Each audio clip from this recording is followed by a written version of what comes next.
índio pode ensinar em muita coisa para branco.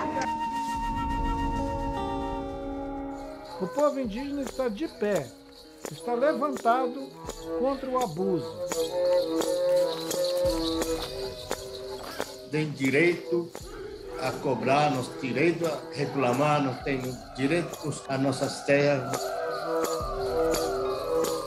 Os intelectuais, os escritores, os cientistas indígenas são fundamentais para desenhar um projeto de futuro. Cabe a uma sociedade decente lutar para que o outro seja o que ele quer ser.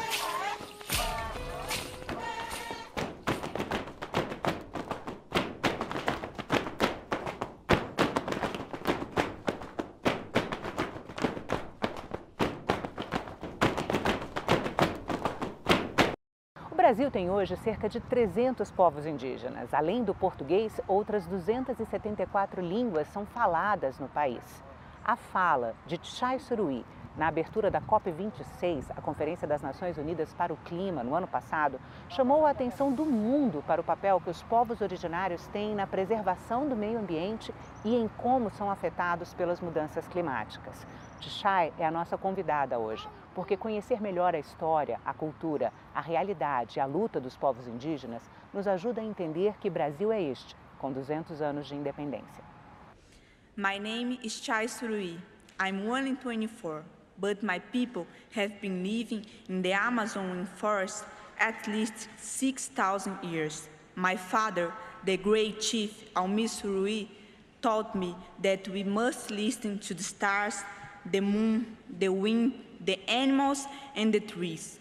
Tchai, muito obrigada por ter aceitado o nosso convite. É um prazer conversar com você.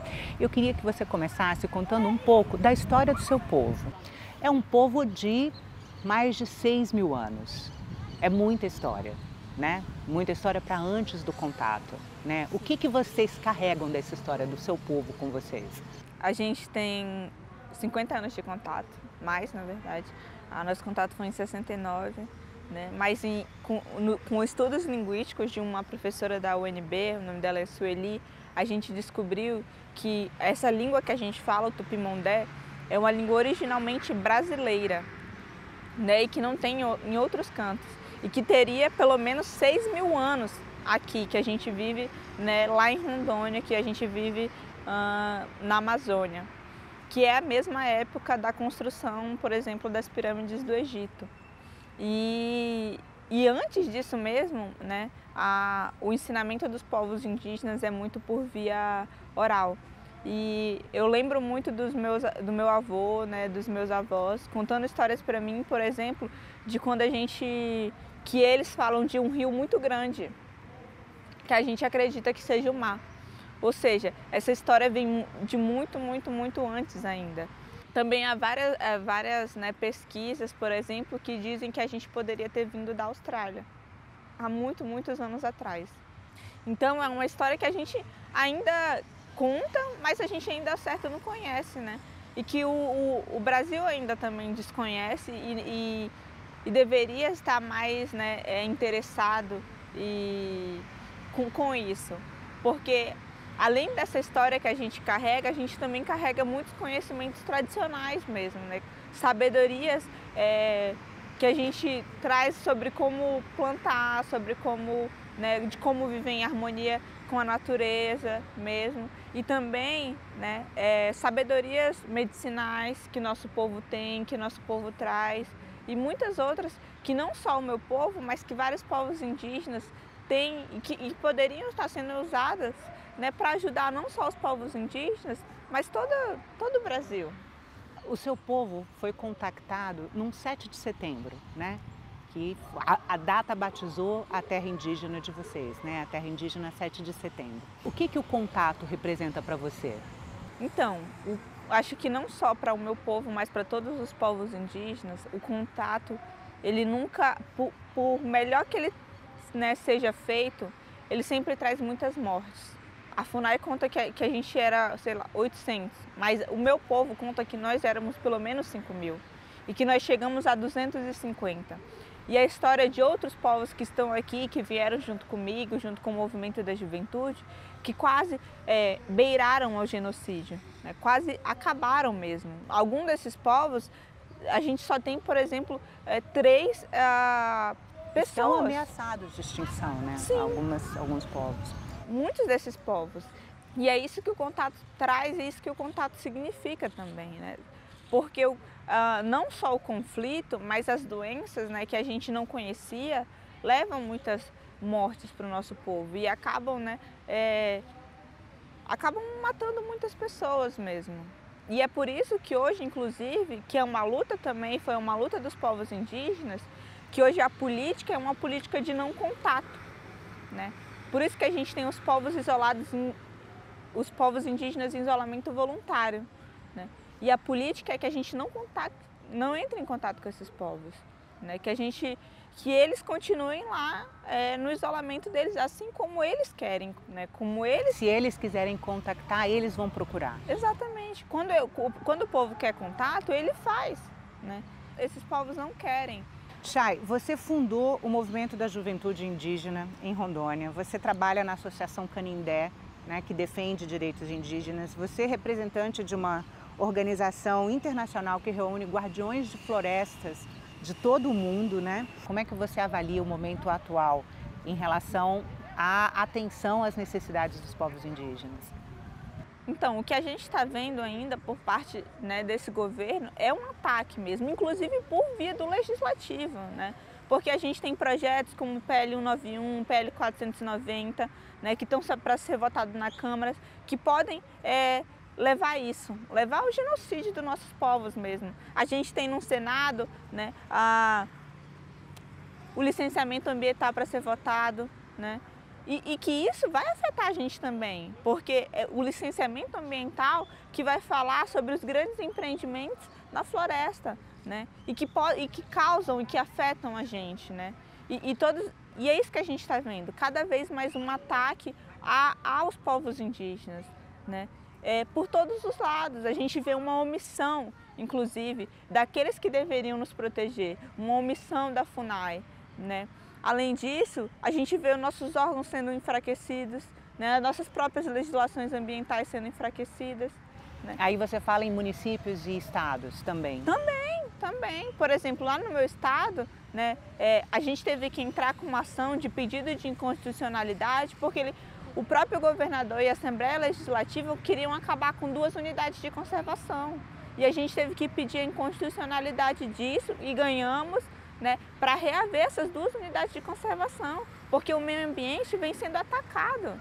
We need a different path and with both and global changes. It's not 2030 or 2050, it's now. A repercussão da sua fala na COP foi internacional.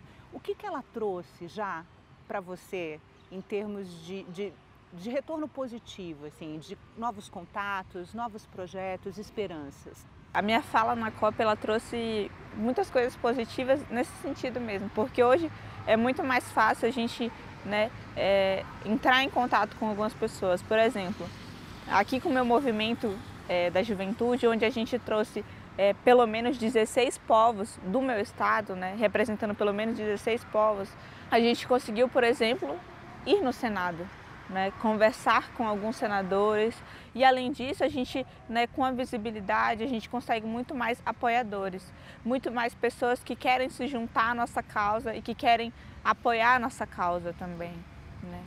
Sem contar que a visibilidade, ela nos ajuda a denunciar muitas vezes, né, o que vem acontecendo dentro dos nossos territórios, mas que não passa na TV tradicional, né, não passa na mídia tradicional. Há uma rede, né, de jovens lideranças indígenas conectadas pelas redes sociais e muito ativas. Como é que vocês veem hoje a importância da atuação de vocês nas redes? O celular, ele é uma arma pra gente mesmo, né?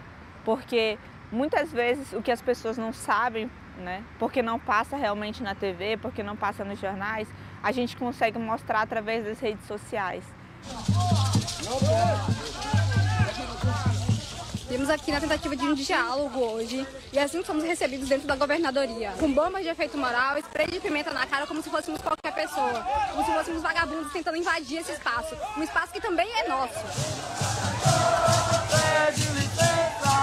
E esses jovens comunicadores, né, além de denunciarem, né, além de mostrarem os ataques, as ameaças que a gente vem sofrendo dentro dos nossos territórios, né, além dos crimes mesmo que estão acontecendo, como desmatamento e invasões, a gente também consegue fazer a própria preservação da nossa cultura, né? Porque a partir desses instrumentos, do celular, das câmeras ou dos próprios drones que a gente usa para monitorar os nossos territórios, a gente também usa para gravar, por exemplo, os nossos mais sábios, né? Quando eles contam histórias para a gente, quando eles contam sobre a nossa cultura para a gente. E aí a gente consegue preservar, né, isso cada vez mais, para a gente mostrar também para as nossas próximas gerações, né, sobre a nossa cultura. E eu acho que essa é a importância também, né, desse trabalho dos comunicadores, das mídias sociais, de mostrar para o mundo realmente quem são os povos indígenas, né? Porque a gente vê uma crítica muito grande, por exemplo, que se a gente está usando o celular não é mais indígena, né? Mas a gente está mostrando que a gente pode ser quem a gente quiser, aonde a gente quiser. Me disseram que eu não sou indígena porque eu uso o celular. Me disseram que eu não sou indígena porque eu uso roupa e não ando pelado. Me disseram que eu não era indígena porque eu faço faculdade. Me disseram que eu não sou indígena porque eu tenho a pele clara e fujo dos padrões. Quando eu vou para fora do Brasil e vou falar da importância de se manter uma floresta em pé, da Amazônia e dos povos indígenas, né, o celular está sempre do meu lado e eu estou mostrando para aqueles que me acompanham o trabalho que a gente vem fazendo, né, e também como que o mundo está vendo isso, né, como todos podem também colaborar com isso e como nós podemos ser quem quisermos mesmo e que podemos estar usando o celular e que não deixaremos de ser indígenas por isso. We have ideas to postpone the end of the world. Let us stop emptying lies and fake promises. Let us end the pollution of hollow words and let us fight for a livable future and present. Um dos momentos mais impactantes do seu discurso na COP foi quando você fala que vocês têm ideias para adiar o fim do mundo. Vocês precisam ser ouvidos porque vocês têm ideias para adiar o fim do mundo. Né? Vamos conversar um pouco sobre essas ideias? Eu digo que a gente tem ideias para adiar o fim do mundo, mas a gente também, inclusive, já tem essas soluções que já são praticadas dentro dos nossos territórios, né? Hoje, quando a gente fala de mudanças climáticas, a gente fala muito de bioeconomia, de transição justa, né? A gente vai falar de vários termos que são voltados para essa questão das mudanças climáticas e que hoje a gente já pratica há muito tempo. Por exemplo, a gente já, né, trabalha com os SAFs, que são os sistemas agroflorestais, que são para não ser monoculturas, né? Que é para a gente não derrubar cada vez mais árvores, mas sim plantar várias culturas mesmo, né? E fortalecer assim a comunidade, né? Fortalecendo não só a segurança alimentar, mas também a própria bioeconomia, porque a gente produz de forma sustentável, né? Sem usar agrotóxicos, sem usar esses venenos que estão querendo colocar, né, na mesa dos brasileiros.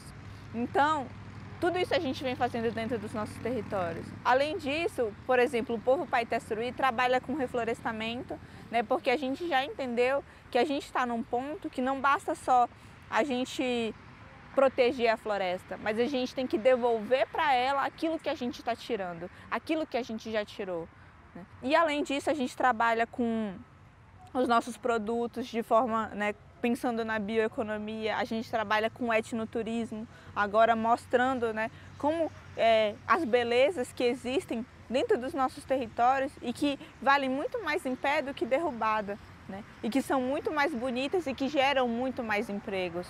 Porque, por exemplo, né, quando a gente trabalha com etnoturismo, a gente consegue empregar muito mais pessoas, né, inclusive na cidade. Agora, quando a gente planta um campo, um mar de soja, no máximo quem trabalha é uma pessoa, porque elas estão inclusive sendo substituídas por máquinas. Você pode dar um exemplo da viabilidade econômica e de retorno para o seu povo que esses projetos estão trazendo?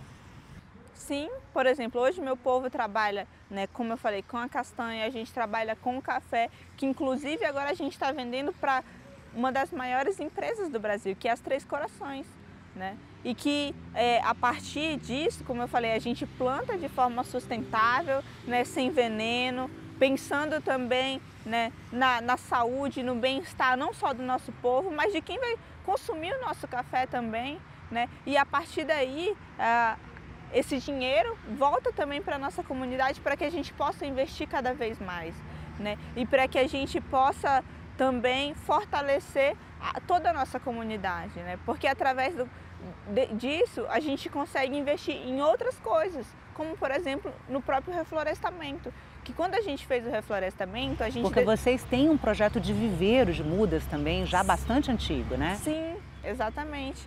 Quando a gente fez o nosso reflorestamento, a gente decidiu plantar várias árvores, inclusive árvores frutíferas que tinham ficado de fora da demarcação do nosso território, como por exemplo o tucumã.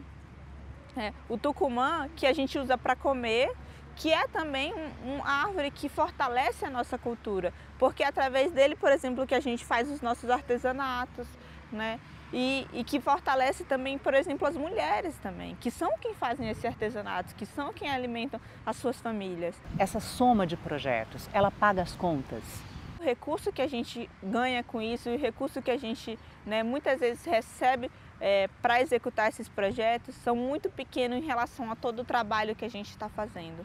Então a gente ainda precisa assim, de muito apoio, né, para crescer ainda mais esses projetos, para fortalecer ainda mais esses projetos. Aquilo que a gente faz dentro do nosso território, a gente vê muitas vezes outros povos vindo pedir ajuda para a gente, para serem executados também dentro dos seus territórios. E se a gente tivesse mais recursos, mais apoios, a gente conseguiria multiplicar cada vez mais esses projetos. Chay, o projeto de carbono florestal do povo Paité Suruí, ele iniciou em 2012, mas ele foi suspenso depois, né? Não havia consenso dentro do próprio povo Suruí sobre os benefícios que ele trazia, né? Como que se constrói esses consensos? Então, a gente está querendo voltar essa conversa mais uma vez, né? Porque, na verdade, o que aconteceu é que algumas pessoas, né, vendo o trabalho que a gente estava fazendo e vendo o empoderamento, né, dos povos indígenas, porque quando a gente construiu o projeto de carbono, a gente criou um fundo onde a nossa associação estava gerindo esse fundo e aqueles que, por exemplo, precisassem, poderiam acessar aqueles fundos, né, para todas as parcelas da nossa comunidade, sendo moradia, sendo produção, sendo o que fosse. E algumas organizações, né, vendo aquilo, cooptaram, né, algumas lideranças que a gente sabe, por exemplo, que eram lideranças que trabalhavam com coisas ilegais, né, que a gente também não pode negar que esse tipo de coisa acontece também. Porque a gente vive, sim, num mundo capitalista que coopta aquilo que a gente e faz a gente vender aquilo que a gente tem de mais importante. Um dos pontos que chamou a atenção do mundo inteiro foi você falar do impacto das mudanças climáticas nas terras indígenas, o impacto das mudanças climáticas para os povos originários. Você pode falar na prática o que isso está significando nos territórios? Sim, a gente já consegue sentir as consequências dessas mudanças climáticas, como por exemplo, né, antes de vir para cá, eu estava no território, né, indígena e a gente vê que chove quando não é para chover e quando é para chover não chove e quando chove, chove demais. Então a gente tinha todas as estradas de acesso, né, que dão acesso às nossas aldeias estavam alagadas. E aí você imagina, por exemplo, se alguém passa mal dentro da aldeia, ou se alguém precisa ir para o hospital mesmo, como é que ela faz se essas estradas estão fechadas porque estão alagadas? Inclusive, quando a gente conversa com os nossos mais velhos, eles contam como a floresta era antes e como ela está agora, como ela mudou, né? E como isso está afetando a gente. A gente consegue sentir que está muito mais quente, né, que afeta a nossa saúde, que afeta as nossas plantações, né, que por causa disso já não crescem como antes, né? E como eu falei, o nosso trabalho de produção é muito importante para a gente, né? Porque, por exemplo, o café ele precisa de muita água para crescer. Então, se está muito seco, não tem água. E isso foi uma coisa que a gente viu, né? A gente esperava uma safra de café muito maior e veio muito menor do que foi o esperado. O que afetou a nossa segurança alimentar, o que afetou a nossa produção para vender também para fora, né? Então, além disso, a gente consegue ver, por exemplo, as próprias causas das mudanças climáticas, como o desmatamento, o garimpo, fazendo o desmatamento fazendo as nossas caças desaparecerem. O garimpo envenenando os nossos rios, envenenando os nossos peixes e envenenando a nossa população também. Como, por exemplo, a gente consegue ver exemplos, inclusive, de outros povos que já estão, né, sofrendo com isso, onde o garimpo está muito mais avançado. A gente vê as mulheres Munduruku, né, falando que não querem mais ter filhos porque estão envenenados pelo garimpo. E aí a gente consegue ver também em outros povos, como, por exemplo, os Yanomami, que as crianças estão morrendo de desnutrição por causa desse garimpo. E é isso que a gente não quer para o nosso território e que já está acontecendo, né? Por exemplo, lá no meu estado mesmo, a gente já sabe que os índices de mercúrio estão muito acima do que deveria ser. Como é que você lida com explicar essa urgência no combate às mudanças climáticas também? Eu acho que a gente tem que entender que aquilo que afeta, né, os povos indígenas afetará todo mundo, né? E é por isso que a gente fala de mudanças climáticas, é por isso que a gente fala, por exemplo, da importância da Amazônia. Eu sou uma mulher amazônica que vem da Amazônia brasileira e que está, né, lutando pela proteção dos territórios indígenas, né, dentro do meu estado e da Amazônia no geral. E hoje, por exemplo, com o último relatório do IPCC, a gente sabe que a Amazônia ela já está perdendo esse poder dela da retenção do carbono, ou seja, ela já está perdendo esse poder de fazer o equilíbrio climático do planeta, né? E que se a gente não parar agora, né, com esse projeto de destruição, o que vai acontecer não é que só os povos indígenas vão perder as suas vidas, mas que todos serão afetados, né? Que o que acontece aqui vai afetar aqui em Brasília, vai afetar São Paulo e vai afetar nos países da Europa também. Chay, você tem 25 anos, você está estudando Direito, você é filha de um cacique, você assumiu um protagonismo grande. Você se sente preparada para fazer o que você está fazendo hoje? Eu acho que no começo eu não me sentia não, né? Preparada exatamente por isso, porque eu sou ainda muito jovem, né? E eu acho que a juventude não deveria estar nesse papel hoje, mas a gente está porque somos nós também que estamos sofrendo as consequências dessas mudanças climáticas e somos também nós que estamos dentro dos nossos territórios lutando por eles. E hoje eu vejo, né, que eu não posso deixar essa luta de lado. Eu tenho que lutar, sim, pelo meu povo, não só pelo meu povo, mas por todos os povos indígenas e por uma qualidade de vida para todo mundo, né? Então, preparada ou não, eu venho estudando, eu venho me preparando cada vez mais, eu venho me aconselhando, né, com o meu povo, com os meus sábios, para estar preparada para essa luta.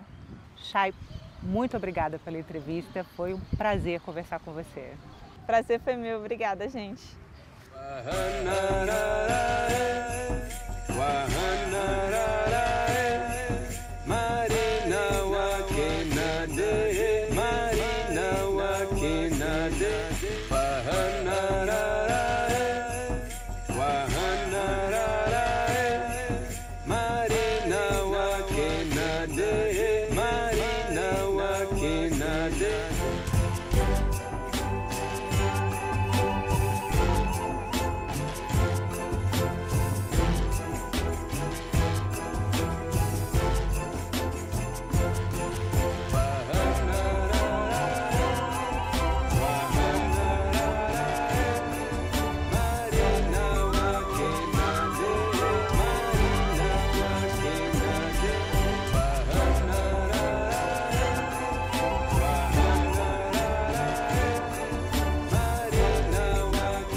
Pahana